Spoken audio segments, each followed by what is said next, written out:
Hey guys, Josiah here with Aesthetics Fitness. In today's video, I'm going to be talking about why intuitive eating doesn't work. Alright, before I get started with today's video, make sure you hit that subscribe button down below and click the little bell icon.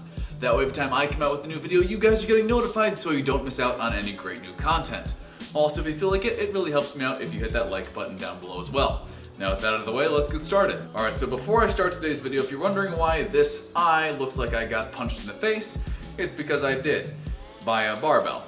While I was bench pressing. I thought I'd re-racked it. Turns out it only re-racked one side. The other side came down and hit me right in the eye socket. So just a brief reminder to be safe out there, guys. I'm fine in case you're wondering. All right, now on to today's topic. I wanted to talk to you about why this idea that you can lose weight or bulk or even just maintain your body mass by just kind of guesstimating approximately how many calories you need or maybe just eating clean and eating until you feel full, why that doesn't work for me and doesn't work for most people and is a really ineffective way at trying to really do anything with your body weight. So the first reason is that due to various reasons, one of which is the overabundance of calorie options that we have in our day-to-day lives, and also some evolutionary traits that have come along with us from our more prehistoric days where food is very scarce, our bodies don't like to stop eating when we're comfortably satisfied at a maintenance level for the day. They often want to push our appetites beyond that in order to consume more calories because, again, in our more primitive state, we didn't know if we were going to be getting 3 square meals the next day or whether we were going to have to fast for 2-3 days until the next hunt came in.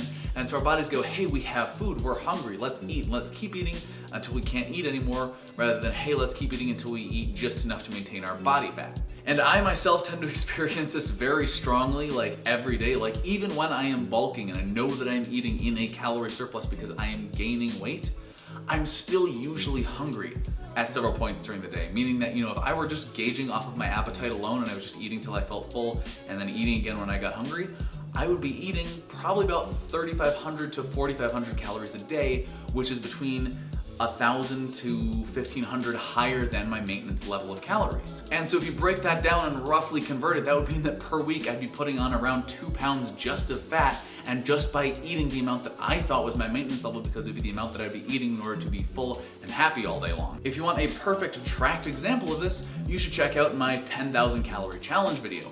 In that video, I ate 10,000 calories over the course of a day and felt pretty darn good. It was only slightly difficult early in the day when I'd eaten almost 6,000 calories before noon, and then again at the very end of the day when I'd consumed over 10,000 calories. Other than that, I was just having a blast and just eating a little bit more than I felt like I should be, and I was having a great time and felt great. So this idea that in order to be eating over your maintenance level, you're going to suddenly just feel like you're stuffing yourself all the time, for some people and their appetites that may be true, but for a lot of other people, that may simply not be the case. Because the fact is that with human biology, hunger isn't always driven strictly by need. We don't only get hungry when we actually need the food and the nutrients that we're not getting. Our bodies can actually trigger hunger because of hormonal imbalances, emotional distress, social settings, if you just feel like you should be eating because of peer pressure, just grazing absentmindedly while you're doing other activities, or even just because you're bored. If you feel bored, your body just sometimes triggers your hunger reflex. And even more importantly, sometimes if you are thirsty, if you are dehydrated, your body will manifest that feeling as a feeling for hunger. So when you should be drinking water that has no calories and will be hydrating your body, instead you go and start eating food because your body thinks it's hungry when in fact it just wants some good water. And to add to that, we as humans are just terrible at estimating how many calories we are consuming and burning. In a study by Brown et al., they took a bunch of subjects and had them perform some exercise on a treadmill and then eat a meal and estimate how many calories they had just eaten.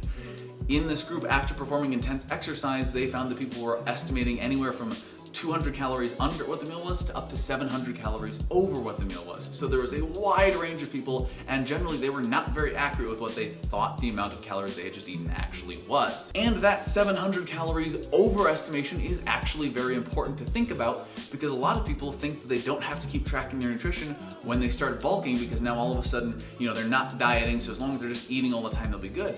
Well, if you think you're consuming 700 calories over what you are, and you're trying to put yourself in a lean bulk state where you're 300 to 400 calories over your daily maintenance requirements, you might actually be 300 calories under your daily maintenance requirements, and suddenly that's where you get all of these comments, people saying, hey, I'm eating in a surplus and I'm not gaining any muscle.